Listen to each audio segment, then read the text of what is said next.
Now where were you when I was down and out and had to hustle? Only a few of you done stuck around and seen my struggle. I seen a lot of y'all split at the sight of trouble. That's why I love the ones who helped me get it back in double. Hyena. Ladies and gentlemen, boys and girls, children of all ages, two dope dads would like to present to you the tag team champions of the world.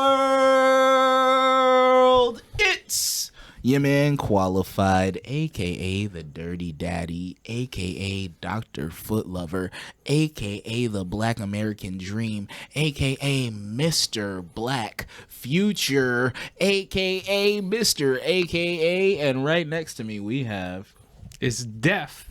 You know what it is? Mm-hmm. It's the marvelous, Okay. the mighty, Okay. supernatural, Oh my God. Mongolian Marcellus Wallace. Yes, sir. Do I look like a bitch? No, you don't. Thanks. I was trying a little different delivery, man. I'm trying to mess. that was fire. I liked it. I meant to add some shit in the last time. Yeah. And then I froze up and just did the marvelous one. So I'm gonna mess with it. I think it's time to retire Mr. Longstyle. I mean, shit, you know. The bitches already know. Yeah. Yeah. And the Magic players. And the Magic players. Because he plays his deck long style. Yeah. That was his dick for the ladies. Wow. So, Yeah. there we go. There's no hiding it now. I was trying to be subtle. Nah, sometimes you got to let them know. Just drop it on the table. Full stroke. All right, let's change the subject. So we were gonna talk about some sports. Yeah, man. It's like one of your favorite subjects. It is one of my favorite subjects. Currently, we are in the month of July. When you see this episode, we will still be in the month of July. So, so July, for me, I'm not a big baseball fan. Currently, at one point, I was kind of interested in baseball a little bit. What the fuck wrong with you? I don't know. I just can't I can't get into watching it on TV, and we don't have a team here. We don't have a pro team or even a minor league team, so I don't have that experience of going to the ballpark. I mean, I could do it for UH, but I don't know, man. The season used to start in February or something like that. When I was younger, I would be in school, so by the time summer is actually here, the season is pretty much over. It ends in May because it's college. unless they're going to the College World Series, and then if they're doing that, that's not in Hawaii. So Yes, true. I was. I don't even fuck with baseball. I was just giving you shit. Nah, football though. Oh yes. So July is a big month. This is when Training camp. yeah, training camp is getting started and everything like that. But I don't play football, so I'm not going to training camp. I'm a football fan. Yeah. So you know what training camp means? It means it's time to get ready for my fantasy football draft. Hell yeah. Yes, sir. I love it, man. Every year I look forward to this. Oh yeah, this is a very exciting time of year. You start checking now. It's even a bigger deal to check NFL Live, all your NFL shows, wherever it is that you get your news from, whoever it is you listen to, and start trying to plot out your lineup to make sure that you can get your league's championship. Hell yeah. Or whatever it is that you play. If you guys are on the outside of Hawaii, maybe you're, just switching out DraftKings lineups every week or something like that, trying to win some money. But I feel like the best experience is playing in a league and playing in a league with the same motherfuckers who are your homies every year, so that way you can build up years of trash talk and shit talk and Just all of that. the random shit that happens sometimes, because Yeah. fantasy, anything can happen. And like you can have like one game where the guy that you played like the last 3 years or 4 or 5, you've been playing for how long? At this point, it's like 10 or 12 years. Man. Yeah, like you could have a rivalry with somebody, and maybe even some people that you just never beaten before. Yeah. And like the years of them, that confidence they got because they've beaten you all those years, they start talking shit. And then one year, some bullshit happens to their team. Bam, it's your moment. Yeah. And then you get to throw it on their face. Yeah, or so- you be like me and just beat everybody. And it's the time of year for you to prove that you better than everybody else. Yeah, so they talk shit to me in my league. I haven't won the championship yet. Oh, you gotta in fix this that. league. I definitely do. I've gotten to the championship game twice. The first time I got to the championship league or the championship game was the very first year that we started our league. Oh, shit. So I made it to the championship. Now at this point, like we were all fantasy newbies. So, like we knew about football, but like we were new to fantasy. So at some point during the year, this is how far back it was. I picked up Tony Romo from the Cowboys and made him my starting QB because the Cowboys went on like a hot streak, Yeah. like kind of like the second half of that season. And then it was the very first year that DeMarco Murray was the running back for the Cowboys, and he ended up leading the league in rushing Shit. that year. But he wasn't starting at the beginning of the year. And so he kind of just came out of nowhere, and he was just on the waiver wire.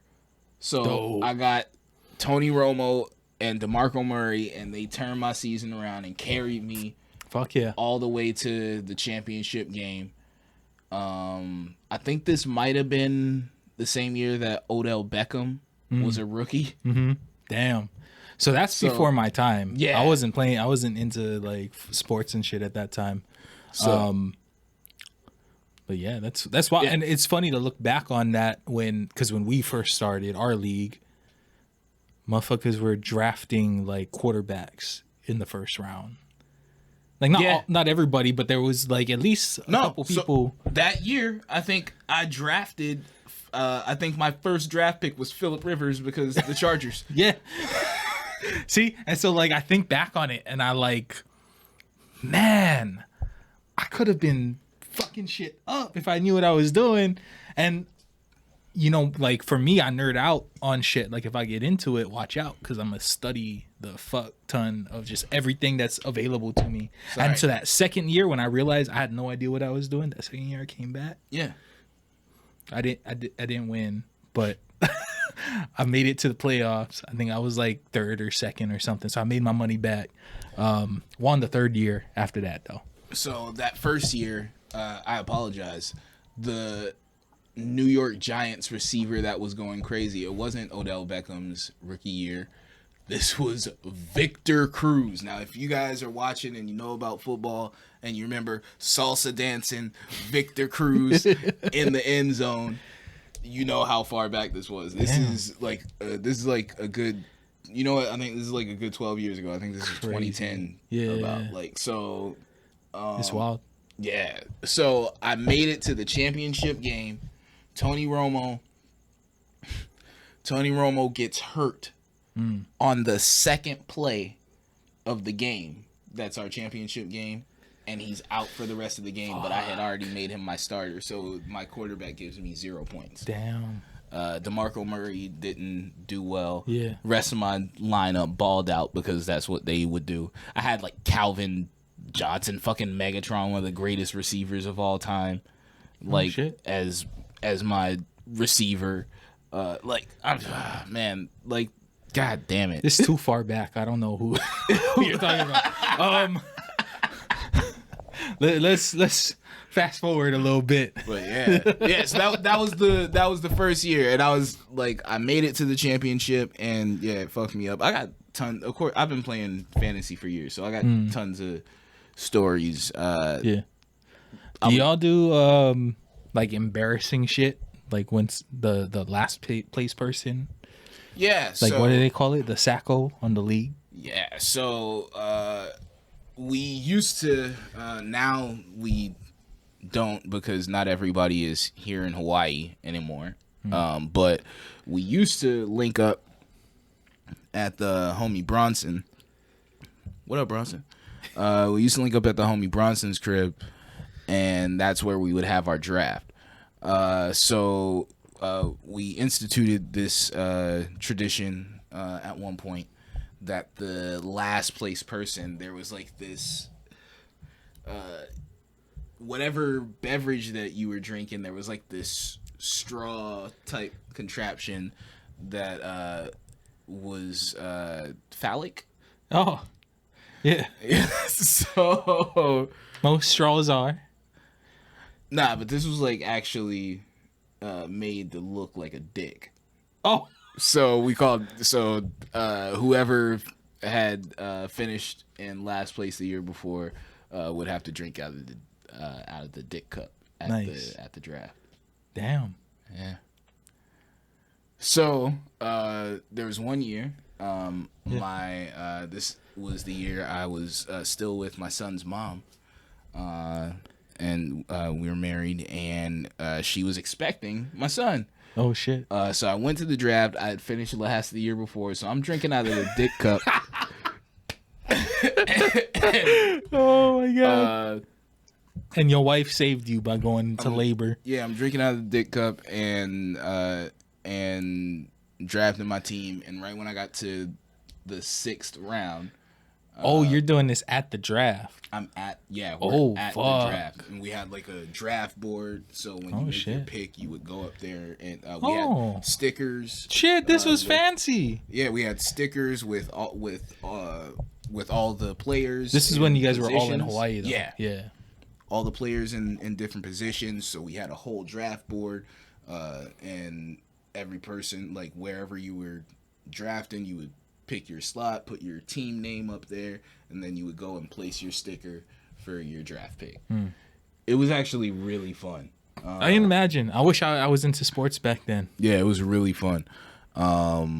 It makes the draft just a lot more fun, and then like, It's engaging. and you're sitting there, and you have With who, your sippy cup. well, I mean, you're sitting there trying to figure out who you're gonna pick, and then somebody goes up to the board, and then they put somebody up there. You're like, fuck, I was gonna pick him. Yeah.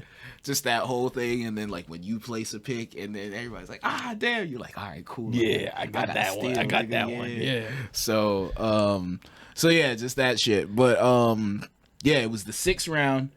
And I get a call, and she's like, hey, the baby's on the way. I was like, hey, my guys, God. I got to leave the draft. My son's coming. Give me Teddy Bridgewater. Please put that on the board for me. Will you guys finish my draft? Just give me the highest rated guy. I got to go. My kid's on the way. Yeah. So, yeah. How'd you do that year? Terrible. Well, they did just give me like the highest rated guy, Yeah. or like and like some sleepers and stuff, but like that's not a good way to draft. I mean, it's okay. I mean, It's not a terrible way to draft. well, it depends on who you're drafting with. Yeah. So if they're like snatching up all the good guys, and then like Oh, because they know you're just gonna take the highest rated Yeah. guy. Yeah. so that was my fault. And then I whoever's wasn't, right before you knows they got to take whoever's the top guy if they want him. Yeah. Because it's not gonna skip over you. Right. Yeah. But we were doing it like just That's dope. manually, That's dope. everybody there. So like, So now, did you guys use the internet one? Like, not was it all on paper for you guys back then? so it would be so we would do the draft like live, everybody there on paper, and then our commissioner, usually Bronson, shout out Bronson, Hell yeah. like then he would input everybody's roster on the app. The app. I got it. Like, Makes sense. Yeah. That's what's up. But yeah, that was fun. I miss having a live draft. Yeah. I'm just gonna shoot our shot right here. We're gonna aim for sometime in August. Hell yeah. Maybe just like, you know what? Let's do our draft the week before the season starts. Yes. All right, so we'll do it the week before the season starts. So this is in September, but we're gonna be doing like a Two Dope Dads fantasy league. So if you guys wanna jump in and fuck with it, DM us, hit us up, reach out. Let's see if we can get it going, and then I want to see if we can do like an actual draft party. Maybe pull up at like a Buffalo Wild Wings, pull up somewhere. Yeah. Have some food, set up a draft board like I was talking about. Let's have some fun. Let's see what's going on, man. You know, maybe we can make some new friends. You know, or if you're already our friends, jump in this league. Fuck yeah. Yeah, let's do it. As long as you're all ready to lose to me. He means me. No. Yeah, because I get us mixed up all the time. Exactly. Yeah. Oh man. No, I wish we did that because so my draft, we struggled. So we only have 10 guys. We always only did a 10-man draft, and go ahead. it's been hard just keeping like the We'll talk 10th about man. 10 man versus 12 man in a sec. Yeah. So, but just keeping the 10th man around has been a challenge for us because we had one guy that was kind of like wanted to be in, but then wouldn't show up to shit, wouldn't respond, claims he couldn't get into the app, like wouldn't set his roster, like just all kinds of shit. You know what I mean? Just like sucks the fun out of it. And then some of our guys aren't even in Hawaii. Like when we started, we had a couple guys that moved to the mainland that year. So it was like pretty much every year we do the draft. We'll try to get together, but a lot of times we end up either Skyping or just like, fuck it, we're just going to do the shit on our own. And that was one of the elements of it that I missed, that I feel like I wish we had, that we could like get everybody together, have a big draft party, have a big end of the season party. Like, you know what I mean? And I keep trying to push it because I really enjoy it, and I do enjoy the camaraderie. And I'm not like a big shit talker, but like if it's homies and people that I'm used to, like it's year fun. after year after year, you get those rivalries. So yeah, it's good. It's all in good fun. Yeah, I miss. It's one of the things I miss from playing sports. And also now you have buddies to just like talk sports with. Yeah, Once you get into sports and you kind of. But when you're playing against each other, I kind of like don't. I'm not trying to give away too much shit. I guess once we set the draft, it's not a big deal. Oh yeah, no, we don't talk to each other about who we're drafting. Well, I mean, I'm gonna ask some questions about your thoughts on some things, so we gonna discuss that. Oh yeah, no, but I'm saying like, Yeah, all right, with my within the- guys, like anytime, like say there's like a trade or something that happens. Yeah. So now it's like, oh shit, like because I already got Bleacher Report, all this shit, all this sports shit on my phone, and for years, like shit, we was out here rapping, like, man, I didn't know that rappers. Like as many rappers that got sports bars and shit like that, I thought all rappers like sports. Yeah. These motherfuckers out here do not be liking sports No. like that. Like, Wow. yeah, so like, I'm out here in the rap scene, and it was just like me and like two other niggas that want to talk about the game. You know what I mean? Or like the niggas that's not from here Yeah. and shit. So like it would It's hard because like I enjoy competition, so like I get into that, and the physicality of football, like I can get behind that. But what got me into it, so like gambling, and it was just another way for me to like be a part of a competition where like the shit that I know matters. Nah, all the niggas who I would start kicking it with that would actually want to talk to me about sports also would be able to tell me the line on every game. Oh shit! And- The real shit. Yes. If we weren't in Hawaii, I'd be doing that shit. Yeah, so these niggas, oh, well, hey, you know what, man? Apparently there's ways to do it. And Oh, I that's know all there's I'm gonna ways. say. I'm saying I ain't. I know you know, those but I was ways. just gonna try to pretend that we don't know. Oh, yeah. But you just like blew that cover. So yeah, nigga. I don't partake, so I'm good. I'm Gucci. Yeah. Stay away. Nah. No fed zone. Never mind. I'm not even gonna tell that story on camera. But No, but I did want to get into some of this discussion. We're not gonna go through the whole draft because we're not a fantasy draft channel or a fantasy football channel. We're not giving you guys advice. We're just talking about it. But there's a couple key things I like to bring up when people start talking about fantasy, especially if I don't play with them, because it's kind of pause. So, if you got the first pick, first round, who is you taking?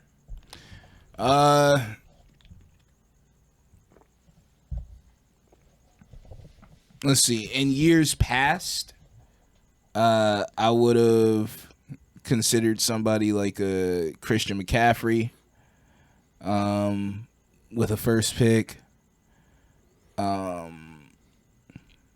Might even given like a Saquon Barkley a thought at first pick. It's been a couple years, man. So no, that's what I'm saying. Yeah, a couple years back. It's been a couple years. I took Saquon last year actually, but as like not What pick? early. No, I Like the third. He was falling to like the third or fourth. I think I might have got him in like the 4th or 5th round. Oh shit.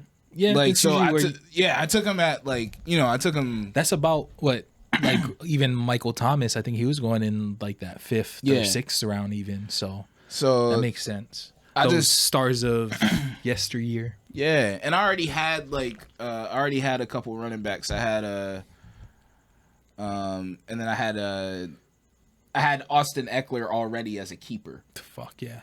That's a good fucking keeper. Yeah, so I already had Austin Eckler as a keeper on my roster, so he was already locked in. So I was basically taking a flyer on Saquon. Like, hey, if he stays healthy and goes off this year, then nigga, I got Saquon, Austin Eckler. Had a steal too. I had Kareem Hunt. No, yeah, right. That's who's on the Browns, right? Yeah. Yeah. Okay. I don't know why. He always surprises me at like how much work he gets. I think he didn't do as much last year as some previous years. No, I wasn't. Well, that's because he got hurt. Yeah. No, but he was balling out. Yeah. He was actually. He always. I don't know why I'm surprised every year. It's the same way I guess with like motherfuckers always. They're not so much now, but they used to downplay Derrick Henry. Right? Remember, Derrick Henry was always like, should we take him? Where should we take him? He's in the first round. And like if you watch and read like the articles, they're always like, oh well, he's not in the passing game, so I would be hesitant. And like we know he hasn't been injured yet, but he's gonna catch an injury soon. Yeah. And like they've been saying that for years. He did catch an injury yet last year, but he's still up there, man. Like, you know what, man? All right, so if we're talking about, because I've been talking about people who I might have taken in the past. Yeah. So this year, if I'm going into the draft, I have the number 1 pick. I play in a PPR league, so I'm always thinking. I'm always thinking PPR. How to take advantage of that, the receptions. I might be considering somebody like Cooper Kupp, maybe even Devontae Adams Yeah. at number 1. And you brought him up. I might even give a little bit of thought to Derrick Henry. Oh, wow. Because That's a little bit of a jump, but yeah. it is, but like I might think about it. Yeah. Wait, so you And don't want depending on where I'm at in the first round, I'm definitely like depending on how far down I go in the first round, I'm definitely thinking Derrick let's Henry. set the conditions. You said keeper league, so you got Eckler, right? Okay, yeah. So in the league that I currently play in, I gotta double check, but Derrick Henry has been a keeper. Oh, okay. So he was already held. yeah, by he someone. was already off the board. And Cup wasn't a keeper? I think Kupp was a keeper. Okay. I'm not sure. So it changes the face of your draft. Like Yeah. when I asked that question, it's a little bit different. Like who you would consider if it was like a new draft and you didn't have the keeper. Yeah. So in the league that I play in, we have keepers, and the way that works is you can set your player as a keeper. Excuse me. And then you can have them for the next 2 years on your team. So that makes our drafts, that makes rookies like extra valuable. Yeah. But players are only keeper eligible after the 6th round. So you gotta wait till you're in the 6th round, and then players from 6th round and on are, once you draft them, then they're eligible to be a keeper, because like if then that way like we're always, there's gonna be nobody Shuffle in the top guys. Yeah, and like, you know what I mean? And so that's why rookies are valuable. Are so valuable. I remember Todd Gurley. When he came into the league, I drafted him Yeah. his rookie year. Nice. He had a run. I got him in the 6th round, so I had him for the first 3 years of his career when he was killing shit. Did you trade him? No, Oh. because he was a keeper. So if I trade him to somebody else, then now they can keep him. Yeah. Fuck that. I just meant like within the 3 years. Or like No, I think by the 3rd year, yeah. when there's no more eligibility Yeah. on him, then and like I wasn't doing so hot that year, then I think maybe I did trade him at some point during the year. Yeah. But I didn't. The way he was killing shit, I thought he was about to be the next great running back of all time. Like, you know what I mean? I thought he was gonna be one of them motherfuckers. Yeah. Because he For sure. was so amazing in college. Yeah. Like, I watched Todd Gurley coming up. I remember Damn.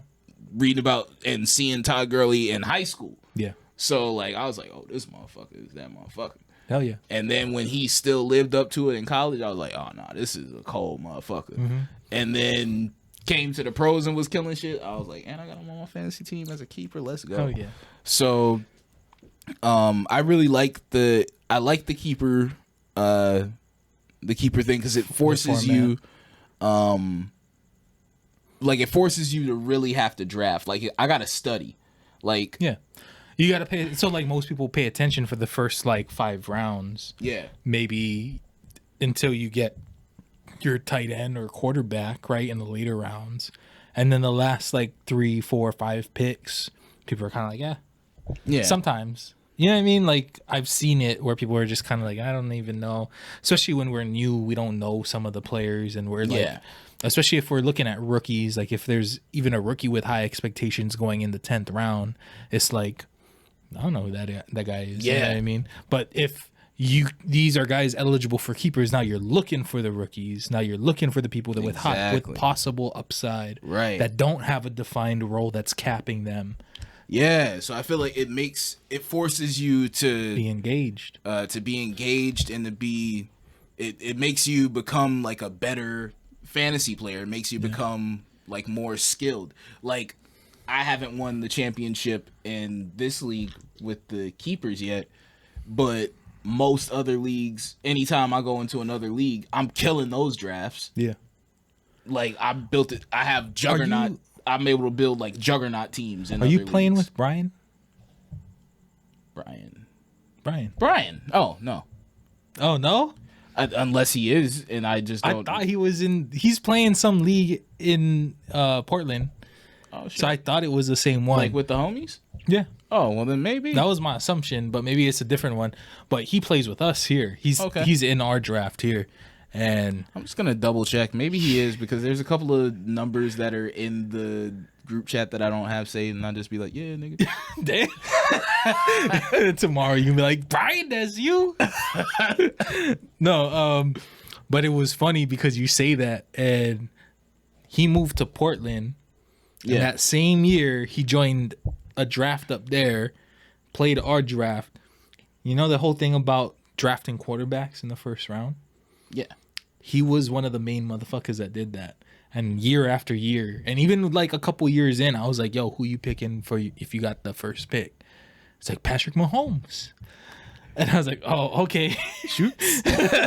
And Go ahead. so we were here drafting, and we did the scramble or whatever, the randomizer to see who would go first. And it was Brian. And I tell everybody, yo, we Gucci. He gonna pick Patrick Mahomes.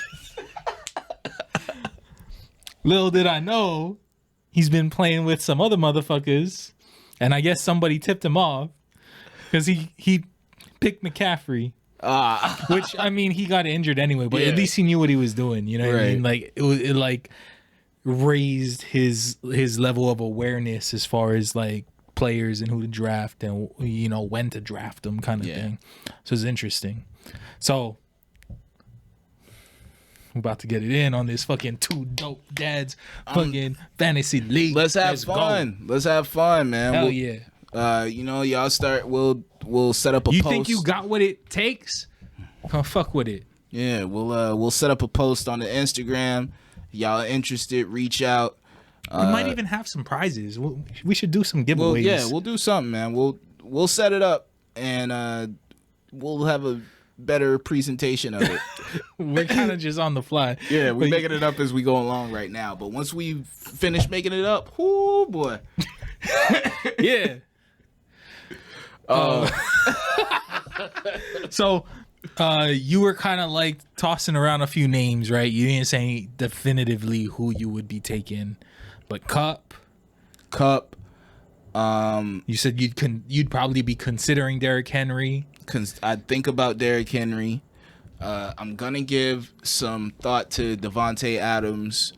I don't like the Raiders. If you know me, you know it's fuck the Raiders over here forever. If y'all are from the Bay Area and y'all are still Raiders fans, I'm sorry, I can still fuck with you, but fuck the Raiders and fuck the Warriors. Y'all know it's good over here. I like the Raiders. I like Carr. Fuck them niggas.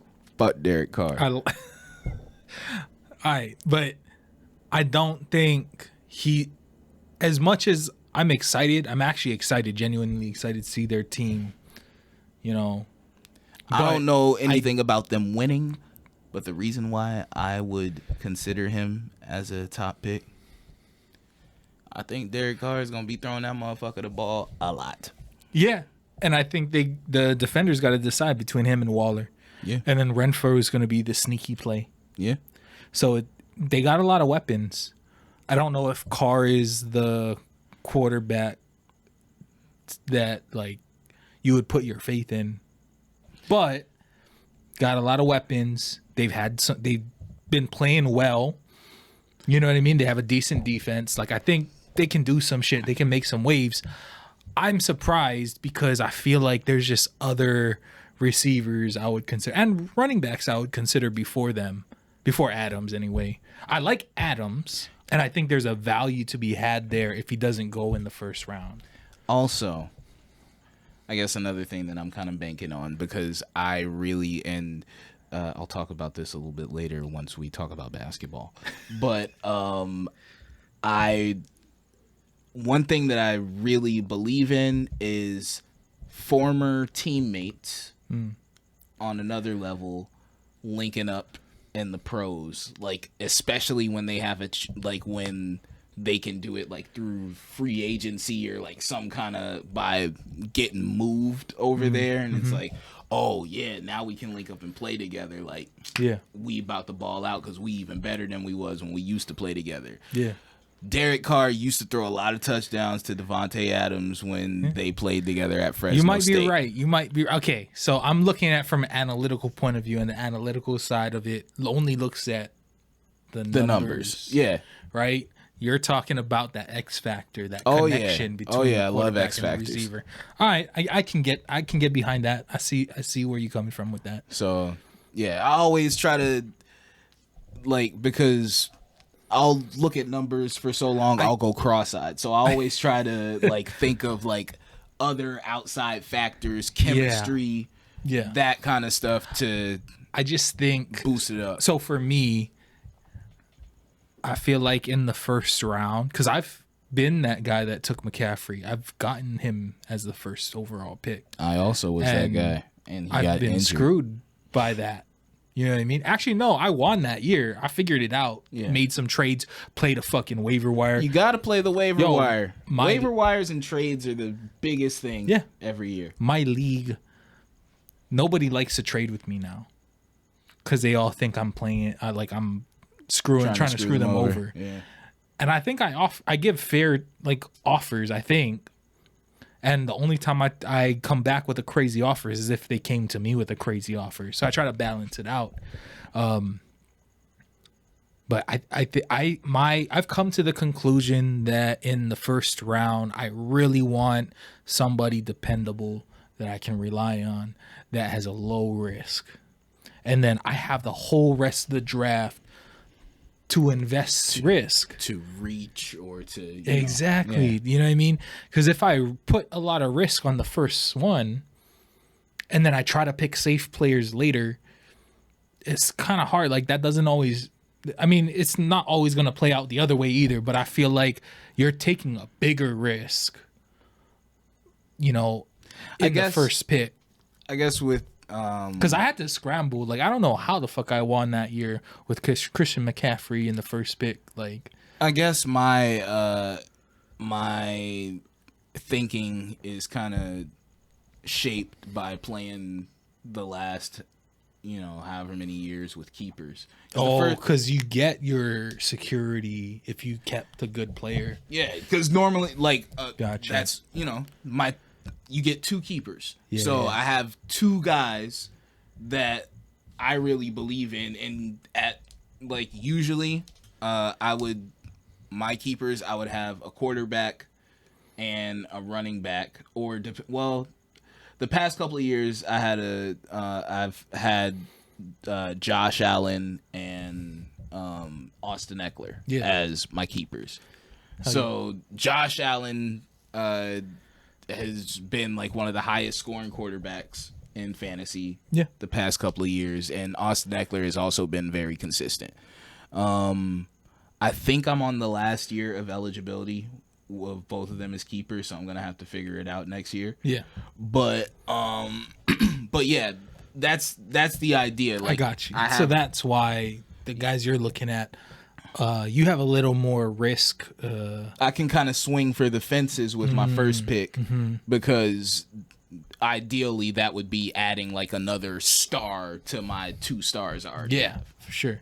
All right, I got it. Well, so in my draft, I don't have the keeper. So Right. for me, I want Taylor. Jonathan Taylor is the dude now. Oh shit, that's another guy. I don't know. See, And to know me, why the I- first I think he might be a keeper in my league.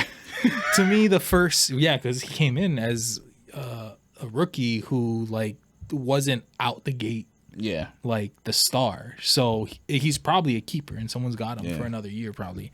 So Jonathan Taylor, Austin Eckler, I'm avoiding McCaffrey. I think McCaffrey in ECR is the third guy, second or third, somewhere around there.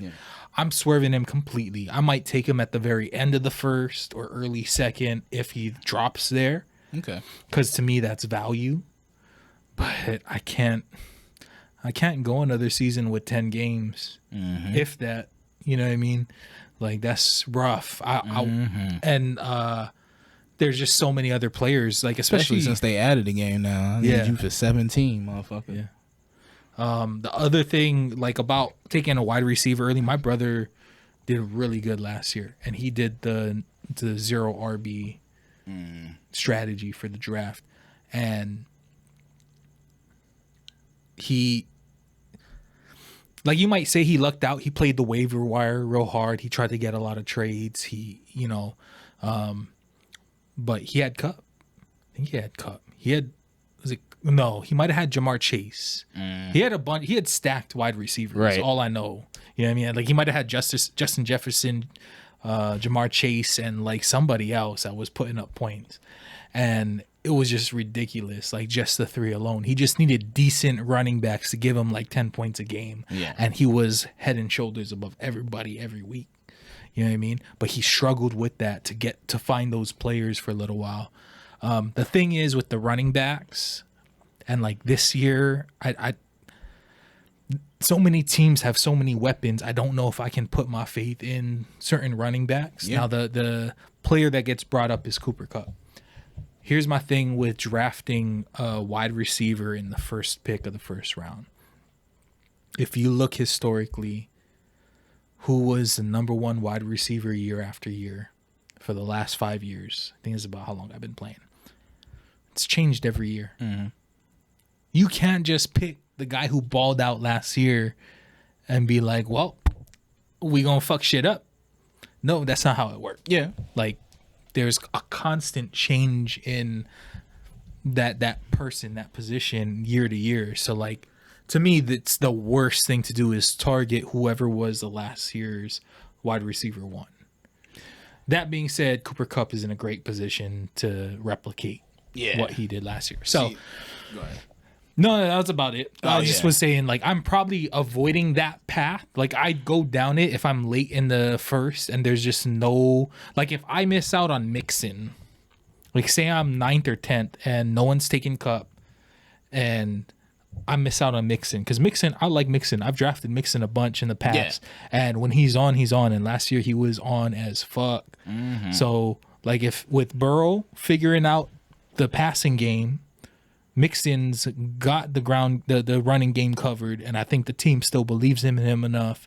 Like, they're not cutting him back, his usage back. You know what I mean? As long as he stays healthy, he's gonna be that dude.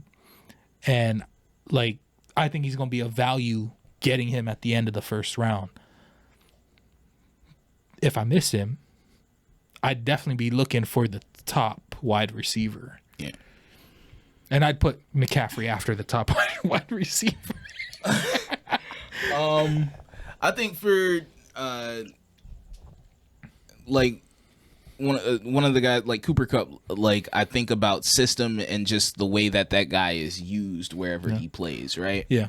And there's, even if he's not the top wide receiver, just his role in the offense is, you need a catch, you go to Kupp. Yeah. So he's always gonna have that opportunity. Like he's somebody who, like, I'm in a PPR league. He's somebody who's gonna get a lot of targets in a season, and I want somebody who's gonna get a lot of targets. Yeah.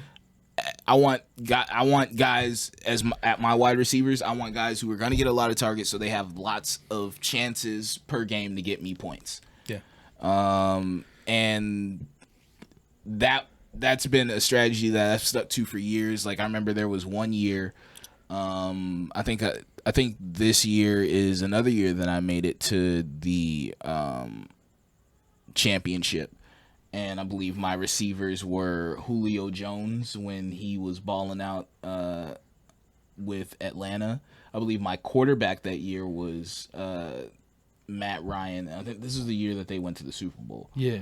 So I had Julio Jones, Matt Ryan, DeAndre Hopkins was like, so I had Julio Jones and DeAndre Hopkins as 1 and 2. Yeah. And like every game, Julio and DeAndre are like putting up stat lines like 9 catches, 89 yards, 2 touchdowns, 12 catches, 112 yards. Yeah. Like, you know what I'm saying? So like, and in a PPR league, like I'm balling. I believe there was one game where Julio Jones went crazy and had like 4 touchdowns or something like that.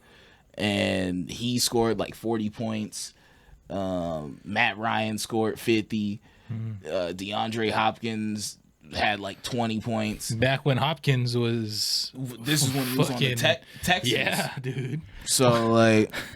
I had him the last year he was on the Texans, and then the next year when he wasn't, and I was very disappointed. Nah, he balled out like that. He balled out like the first year in Arizona. It was almost similar numbers, and then he started falling off because they had too many people to spread the ball around to. And Kyler Murray be taking off running all the fucking time. Yeah. God damn it, Kyler Murray. Just throw the ball to Hopkins. Yeah. Because I drafted him for like another 2 years. Not like a dumbass. The only thing good in Arizona is like if you need a quarterback is Murray, and if you need a running back is Connor. Yeah. Chase Edmonds is gone, Yeah. so Connor gonna be that dude, and he pulled through last year. Nah, 1 year, Chase Edmonds did a lot for me. No, Because last year Chase Edmonds was good though. I had drafted Kenyon Drake. Oh, And yeah. I had drafted Kenyon Drake, and he was not doing it. Yeah. And so my homie had Chase Edmonds. He was like, "Yo, so we worked out a trade," and he was like, "I'll trade you Edmonds, like the handcuff." So I got Edmonds, and then I think that same year I got Myles Gaskin from somebody else in a trade, and then all of a sudden he was good that year. It was that 1 year where we didn't know about him, and then he came in and he was like balling out. Yeah. And then the next year we were like, oh, people were like, yeah, draft Myles Gaskin. And then it was like, why'd you do that? Yeah. So yeah. I was gonna say because you brought up Gaskin. Chase Edmonds is in Miami now, Yeah. so I'm excited for that. Like, oh, okay. So I had another question. I'm gonna answer it myself right now because we're getting into this topic. Yes. I was gonna ask who you're most excited about seeing this year, and I'm gonna answer my own question is Tua.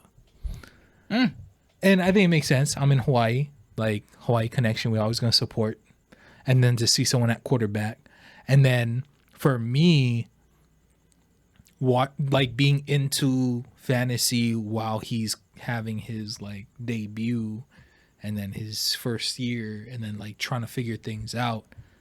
I'm super excited. Like the team did everything that they can possibly do. The management brought over Tyreek Hill. Yeah.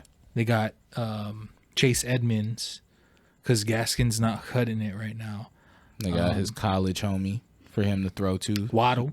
So there's that. Waddle. Teammate X factor. That's true. And Waddle shit. helped pulled my team a lot of weight for my team last year. Yeah.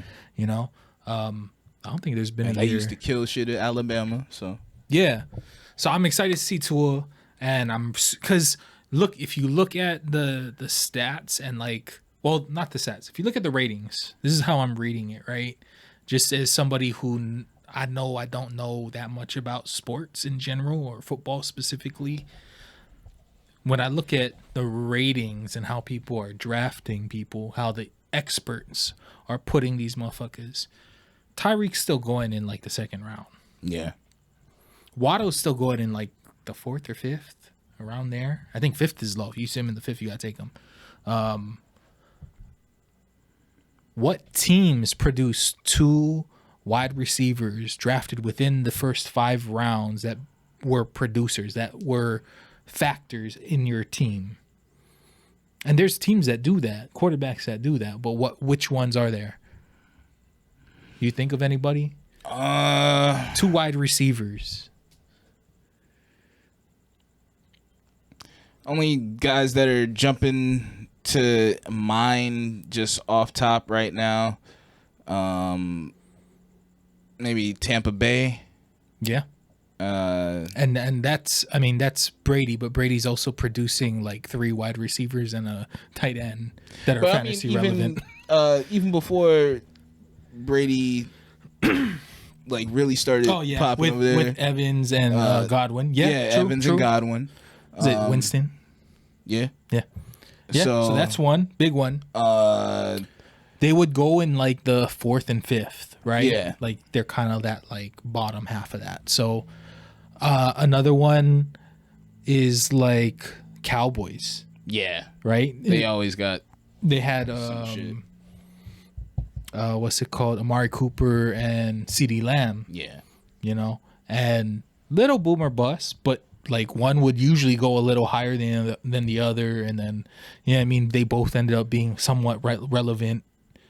I think if you consider the Chiefs, like Tyreek and Kelsey. Kelsey is the number 1 tight end. Yeah. And he's just is because he gets that many receptions. You know what I mean? He gets that much work. If we're considering like tight end and receiver duo from one team, maybe well, I don't know how high he's going, but maybe the 49ers. This might be a little bit of a reach. Debo Samuel and George Kittle. Yeah, it's a lot of a reach. Kittle is. I'm just thinking of like guys from the same team who can affect your team. Well, yeah, but also specifically for receptions, and the problem is actually not Kittle. The problem is Samuel. He's not gonna get enough. He's getting work running, which is how he's getting so much usage, like because they're using him as a running back and a wide receiver. Yeah. So that's kind of where that gets muddied up, which might change.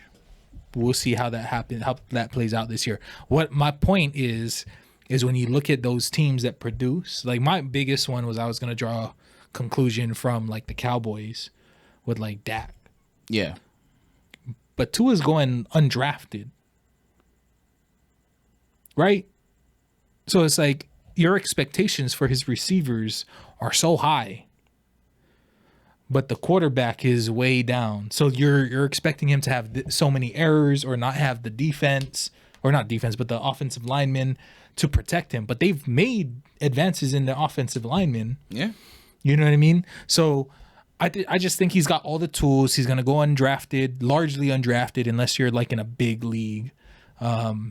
Or someone is just a Tua fan and they're going to take a chance on him, which might happen here in Hawaii. Yeah, definitely. Somebody's doing it. But he could be a Dak. I mean, he might be Russell Wilson this year. Like, if we're just going off of pure tools and shit like that, like when he was at Alabama, like, motherfucker looked amazing before that injury. Yeah. Like, he looked like he had an NFL arm. Like, he was nice. Like, I was like, all right, man. Like, Marcus couldn't do it. So we'll see. Like, and I think a lot of people, might be that dude from here. I think a lot of people are betting on Hill coming in, being the stud. I have a feeling Waddle's going to continue to be the dude there. Like, I feel like you talk about the X factor.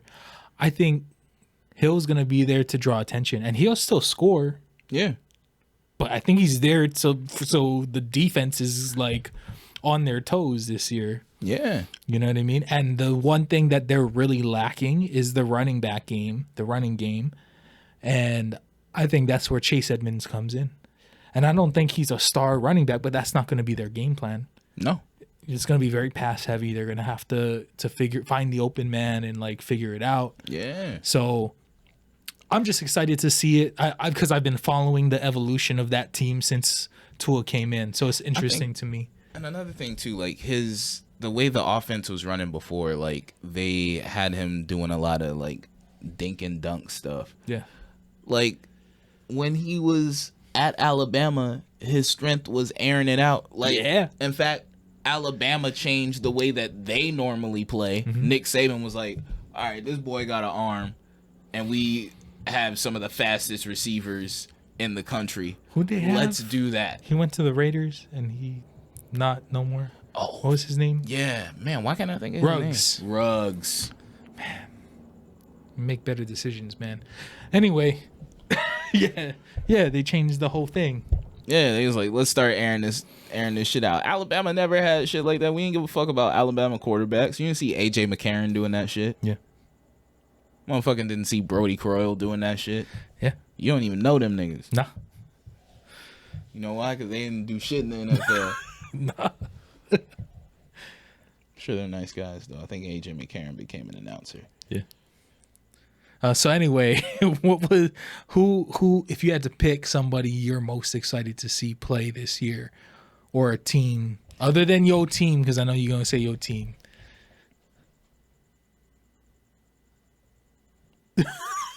It's my team, bro. That's my answer because it's not just because it's my team. Mm-hmm. Like Justin Herbert is another year better, Yeah. right? Yeah. And like he was already like way ahead of schedule than what I was thinking his rookie year. Like he wasn't supposed to play his rookie year, and ended up Being solid. Getting in thrown there, Yeah. getting thrown in there because our starting quarterback got injured right before the game. Yeah. Like, You think? or I mean, that's report. the story, Yeah. right? He got injured right before the game. He didn't know he was playing. He comes in against the fucking Kansas City Chiefs, fresh off a Super Bowl, Hell yeah. and takes them down to the wire. Hell yeah. So I'm like, all right, cool. So we're It's funny because Herbie's not gonna be. They came out of like this crazy draft class, right? Mm-hmm. With Burrow and Tua, and I feel like they've been getting a lot of attention. And Herbie, like he's just been quietly, fucking yeah. making shit happen. So It's wild. and I feel like this year we're gonna Also, it reminds me of Pokemon. what? Yeah, like Charizard, Bulbasaur, and Squirtle. Oh, okay. I don't know why I make that comparison. Right? Yeah. Right. I mean the colors. Yeah. So That's yeah. what I'm saying. No, I feel it. I had never made that connection till right now. That's cool. I'm a nerd. Oh man. And Blastoise was always my favorite. Right? I mean, I would have put Tua as that, but I guess he could be green. However you want to look at it. yeah, man. The Dolphins, their uniforms are greenish, tealish, Oh my god. right? Yeah, So but he they're could dolphins. They're in the water. Be, yeah, like he a could Squirtle. be Bulbasaur. Alright, let's just move past it. You're ruining my analogy. Because like, what is the Charger gonna be? Pikachu? Oh, that would be way better, actually. Was there another quarterback? Who's Bulbasaur? No, those were the main guys. So I'm thinking of like colors of uniforms: blue, Chargers, Blastoise, orangish, reddish, Yeah. Charizard, Yeah. the tealish, This Bulbasaur. Burrow, yeah, and then Bulbasaur. I guess I don't know how I would. That's not what I was thinking, but it's cool. I got you. I mean, yeah, colors, right? That works too. Yeah. How the hell were you calling them the three guys then? I thought Tua would be Squirtle Why? because it's the Dolphins. They're both sea creatures. So who was Charizard? Burrow, Because the red. it's orange because tigers. Yeah, but it's close. Like that's the closest to All right, either so one. we were the same on Burrow, Yeah. and then fucking why the fuck was Herbie Bulbasaur? Because Well, now he's Pikachu. why was he Bulbasaur? Because Just by default. see, mine is better. 2 out of 3 ain't bad. Yeah, but mine was 3 out of 3. No, yours is 2 out of 4. You just making shit up. Nah, man, look at the color Miami All Dolphins right. jersey. So if Herbie is Pikachu, now it's 3 out of 4. That's better. We just gotta figure out who Bulbasaur is. Find Bulbasaur, guys. Missing Pokemon. Also, I was gonna say Nurse Joy. Damn. This ain't close enough to green. Nah. Not at all. That's not close enough to green to be Bulbasaur. That's more Squirtle color. That's more Squirtle color than the Chargers. Yeah.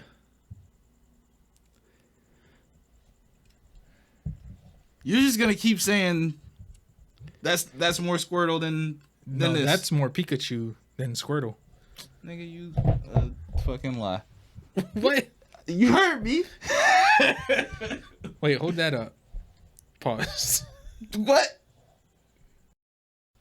It's damn near the same blue. Nah, go back to the teal. Well, that's definitely not closer to the fucking this. You're right. I concede.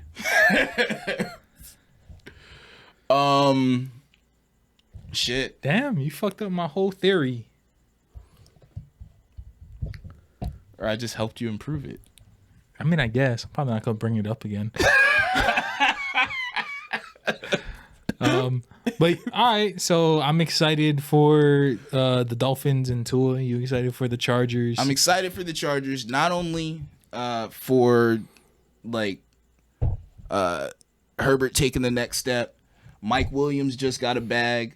He just got his money, so his first big extension. So hopefully he can be healthy this whole year and take that next step as like our number 2 receiver. Keenan Allen is still there doing Keenan Allen things. But I'm mostly excited to see our motherfucking defense. We got Joey Bosa on one side, Khalil Mack on the other side. JC Jackson is there now. Like, bro, we are lit. Derwin James is going to be back and healthy for this year. I'm picking the Chargers defense as like a sneaky defense to draft in fantasy because like there is opportunity for a lot of points. You get points for sacks and like nigga, you got 2 of the best fucking pass rushers in the whole NFL playing on opposite sides of each other right now. Yeah. Like, and when the Chargers were in their heyday, back in the day, like when LaDainian Tomlinson was playing, Phillip Rivers was early in his career. There were years, there was like a good 5 years where we were pretty much predicted to go to be in the Super Bowl every year. Yeah. And one of the things that we had was a fucking amazing pass rush. We had Sean Merriman coming from one side. We had Sean Phillips coming from the other side. Both the Seans, and they was fucking your quarterback up. Damn. There was nothing that you could do about it. Your quarterback was gonna get beat the fuck up. And like, I used to love watching those. Every Sunday I watched every Chargers game, and most of the time we was the national game because we were so good at that time. The Sean Merriman lights out dance, motherfucker. If you was there and you was a Chargers fan, you know what the fuck was going on. You know what I'm talking about. So I'm so excited this year to see like that pass rush. We got one of the best corners, and we had Casey Hayward for a lot of years. Thank you for your service. Even if you went to them fuck boys. Yeah, man. Dope. Like, I'm genuinely, like, I haven't been this excited to watch the Chargers. It's good to know, man. You put me up on some shit because I ain't following defenses. Yeah. I mean, a little bit, but not. I'm so excited to watch this defense because that was, like, we always have weapons on offense. We can always score points. Like, I'm not scared of going up against anybody as far as scoring points. I feel like we can score 30. We can put up 30 on anybody in the league. And I feel like if you have an offense that can consistently get to 30, then you can win a lot of games. But that defense, like, we've always had like players on defense, but we've been missing pieces.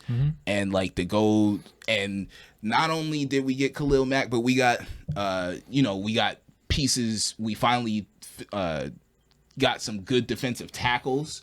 Like, our defensive front seven is gonna be pretty nasty. Like, we're gonna be able to fuck some shit up. Yeah. And I'm excited, man. I feel like we have a defense now, and mixed with what we got on offense, like we can be in the mix to be like a real contender. So I'm really excited to watch the Chargers this year. Dope. Yeah. I was gonna throw in what's it called? The Raiders. I think we're better than them. But your whole pitch there just maybe like, I'm less excited now. I want to see the Chargers. Yeah, man. My thing with the Raiders was, I just feel like they don't get a lot of love. Like, motherfuckers don't really fuck with the Raiders. Yeah.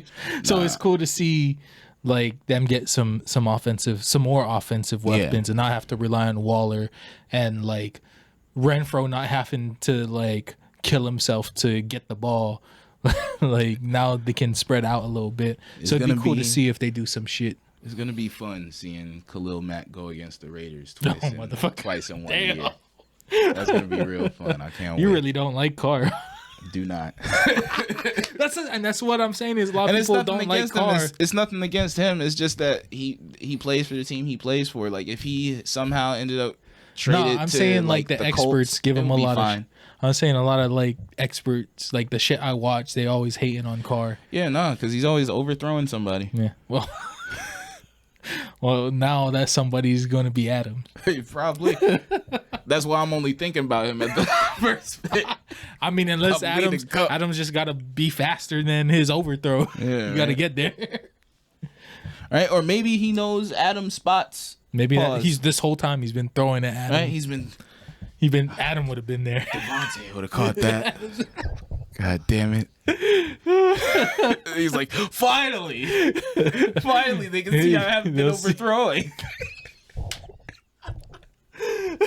I've been perfect this whole time. Shit. Yeah, man, it's gonna be fun. So we've talked like about an hour about football. I wanted to get into some basketball stuff. I'm sorry. I don't think our listeners can stand any more of this. Can stand any more sports talk. But I will say one thing about basketball before we wrap this up. Yeah. All right. So this year, the draft, the Houston Rockets, that's my team. Despite me wearing this Allen Iverson Sixers jersey right now, throwback. I just really like Allen Iverson. We'll talk about this another time. The draft. The Houston Rockets had the 3rd pick. So projected going into the draft, it was a 3-guy draft, 3 guys at the top that they were like, all right, either one of these guys can go number 1. And then just below them, you had this other guy, Jaden Ivey. Jaden Ivey's an incredible player. I think he's going to be really good. Detroit lucked out on this draft. One day we'll talk more about, closer to basketball season, we'll talk about what I think about Detroit and how amazing they did this draft. So the Orlando Magic had the number 1 pick. Mm-hmm. And a lot of people were projecting that they were going to take Jabari Smith Jr. Yeah. Number 1. Yeah, of course. The Oklahoma City Thunder had the 2nd pick. And they were like, all right, people were saying, all right, if Jabari Smith Jr. is off the board, next you're going with Chet Holmgren. Yeah, some people were thinking that Chet Holmgren might go first because last year the Orlando Magic drafted Jalen Suggs, and Chet Holmgren and Jalen Suggs played together in high school. X Factor. Right. So, and people just have this vision of Chet Holmgren like he's like a real unicorn, which is kind of like a basketball term for just like somebody who's just a really rare skill set. Like normally people aren't able to do both of these things that you can do. Yeah. Or all the things that you can do. Yeah. So Chet Holmgren, he's a legit unicorn. That's true.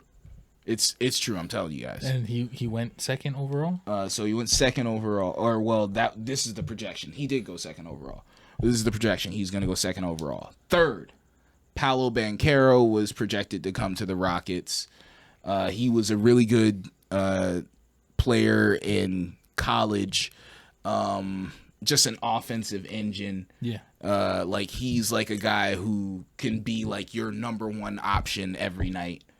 It's easy to envision him with his skill set and what he can do, being a guy who can average 20 points for his career.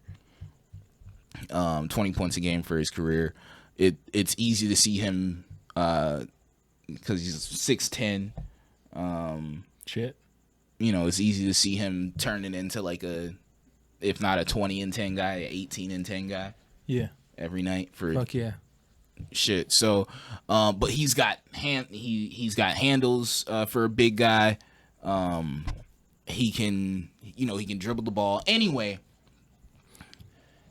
it was easy to see why any of these guys would go in the first 3. Or why any of them could be the number 1 pick. Orlando started doing some shit that really made it look like they were going to take Jabari Smith Jr. number 1. They even released, like, when he went and did his workout for the Magic, like, they released a whole picture of him there. They did, like, a mini press conference, basically, after his workout and interviewed him and shit, and, like, released pictures and shit and, like, tweeted it from their official Twitter. Yeah. So I'm like, oh, okay, it's pretty much locked in. And a lot of times, you know, like, before the draft, that it's pretty much locked in. But then the week before the draft, all of a sudden, Vegas, the odds in Vegas start switching the Banchero going number 1. Now, at this point, I was, like, super ecstatic because I was like, well, before the odds started switching, because I was like, yo, we're about to get Paolo Banchero. This guy is, the more I'm looking at him, I was like, yo, he's the number 1 guy in this draft. We're about to get him at 3. Yeah. And then, so Orlando puts out all this stuff that makes it look like they're taking Jabari Smith Jr. The week of the draft, the Vegas odds start shifting to Banchero. Yeah. Right before the draft, reports start coming out that Orlando's taking Paolo number 1. Some whole shit. And then the draft happens, and Paolo looks surprised. Jabari Smith looks pissed and surprised. Like, y'all played me. Yeah. It looked like, I mean, with all the stuff that they put out there, I'm 100% sure somebody from that organization told Jabari Smith Jr. he's the number 1 pick. So he's sitting there on TV, cameras in his face, expecting to hear like his Joe name called, and they call somebody, and they call Paolo. Paolo was already basically saying stuff out there, not, 100% saying it, but basically kind of alluding to, like, yeah, I think I'll fit in good in Houston. I'm already friends with Jalen Green, who's the guy we drafted last year, our star. Yeah. You've heard me talk about him. He was already friends with Jalen Green. Another young guy that we have on our team, our starting point guard, Kevin Porter Jr. Him and Paolo are from the same area, like the Seattle area. So they know each other from high school as well. They X Factor. used to play against each other, and he said Kevin Porter Jr. was like the dude he looked up to in high school. He was a senior when Paolo was a freshman, and they were like them dudes. He was like, it really felt like they would all fit in on that team. Yeah, so like, and he was like putting it out there that he was excited about it. And now he not. And like, you saw him, he was already throwing up the H in pictures. It's all the Houston guys throw up the H every picture. So that he was throwing up the H in pictures even before getting drafted. So and even in interviews since, he was like, everything I was hearing, everything I was seeing was saying I was going to Houston. So I was already like just getting set to go to Houston. Like, he had given interviews talking about how he would fit with our young core. Yeah. And now he's going to Orlando. And it's just really weird that Orlando would pull that smokescreen at the number 1 pick. They didn't have to, unless someone they changed their mind, or unless they were trying to bait someone else to draft up for number 1. Like, oh, you guys want Jabari Smith Jr. so bad? Give us more draft capital and a player that we want, and then you can draft him. Who wanted him though? I mean, what the Rockets said out loud is that he was always number 1 on our board. I don't fully believe that. I believe that we wanted Banchero, but since we were at 3, it didn't make sense for us to... So you think that y'all were playing a game, a mental game, and they were trying to see what they could squeeze out of it, but y'all played the game, so... I think what we were doing was we were always going to stand pat. We're the 3rd pick, and we have the 3rd pick, and everybody is saying that that the guys to get out of this draft are the top 3 guys. So whoever we get is going to be one of the dudes that everybody wants Yeah. is like Yeah, the that top makes one of the top prospects. Like, so we're good with whoever falls to us at this point. Yeah. So, Wait, so who'd y'all get? we got Jabari Smith Jr. Oh. Wait, so who was before? So Paolo got drafted at First, number yeah. 1. Number 2, Oklahoma City did what everybody thought they was gonna do. So and they didn't change. and they took Chet. They took who they said who they were thinking of taking. They didn't change Yeah, their shit so- because they changed their shit. Yeah. So basically, Interesting. Oklahoma City was kind of almost in the same position as us. Everybody thought that they would take Chet because everybody thought that Orlando was taking Jabari Smith Jr. But Chet is a unicorn, so if he didn't go number 1, whoever at number 2 is snatching him up because you're not gonna let him get past you. I see.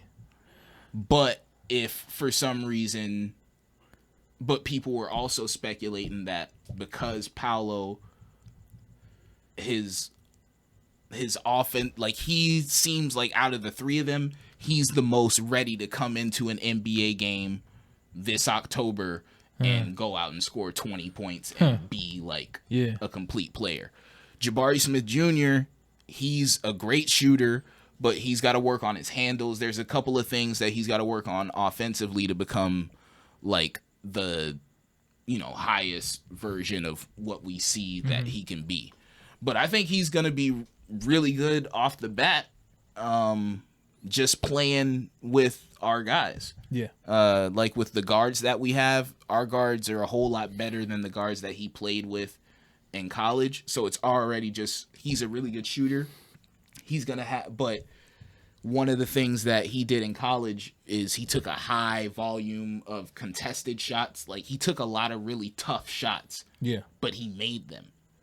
So I'm thinking that he'll do even better with our guards because now he's going to be getting easier shots and you're a good shooter. Yeah. So, it should be butter. Hell yeah. Like if you was killing shit, making them hard ass shots, then like, nigga, watch once you get easy, wide open corner jumpers. Like that should be money. And he's really awesome defensively. So I was watching something, and they were talking about his hip abduction. So like basically how I'm gonna stop you there because you're gonna have to explain to me what a hip abduction is. yeah, so And I don't think we have time for that. well, no, real quick. They were basically it's like his lateral movement. Like Okay. he can move laterally really quickly for somebody his size. Like he's about 6'11". Yeah. So normally big guys like that, they aren't as coordinated to move that fast. So that's something that they're really excited about because that means his defensive switchability, like he should be able to guard multiple positions. So he'll be able to switch off and guard the little guys, the guards, and still keep up with them because he's got length and he can move quick. Yeah. And so it's just going to be like with him and another guy that we drafted, Tari Eason, who's another like lengthy athlete, like it's going to be fucking crazy like defensively. Yeah. Last year defense was a weakness for us. Yeah. And now all of a sudden we've gotten 2 young guys with a whole lot of potential and they're already pretty good defensively, better than guys that we had last year and more willing to put in work defensively than especially one guy who we traded to Dallas. So if you know, you know. Christian Wood. Wood what? That's his name. Oh. All right, but yeah, we talked about sports enough. As you can see, I could talk forever about basketball, but I won't unless you hit me up. Yeah. I mean, I'm sure once the camera goes off, this will continue. Oh yeah, I'm definitely gonna say more about the Raptors. All right, all right, guys. Thanks for watching. If you're trying to Get it in with some fantasy football. holla at us. And one more thing before we go, I just want to say rest in peace to the homie PJ. probably better known out here in the streets and around as Sly Dope. Gone too soon. He was just somebody who always showed love. He was a great person.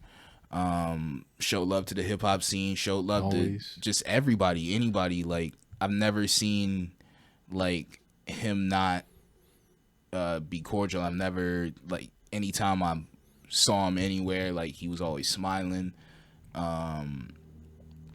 You know, I've seen him help people out, take money out of his own pocket to help homeless people buy him food. Like, he was just like a genuine dude, like a real dude, one of those good people. So, man, R.I.P. R.I.P. to Sly. Condolences to his family. Love for them. He's got to GoFundMe up right now. We'll put the link here. Yep. And the intro and outro is going to be dedicated to him. This is some tracks from him. Just our way of honoring Sly. He was actually supposed to do the flamingo tattoo. Yeah. Like, he was actually supposed to be on the show. We were just talking about it last week. So yeah, he was supposed to come on, but yeah, man. Rest in peace. Thank you for watching. Man, we gonna miss you, bro. And y'all tune in next week. here's our outro. True and help me out and always held me down, so they're more like brothers now. And if you hear the brothers oath, you would understand the love. Just know that I ride for you, sundown to sun up. Let's go. Yeah. Just know that I ride for you, sundown to sun up. Let's go. Yeah.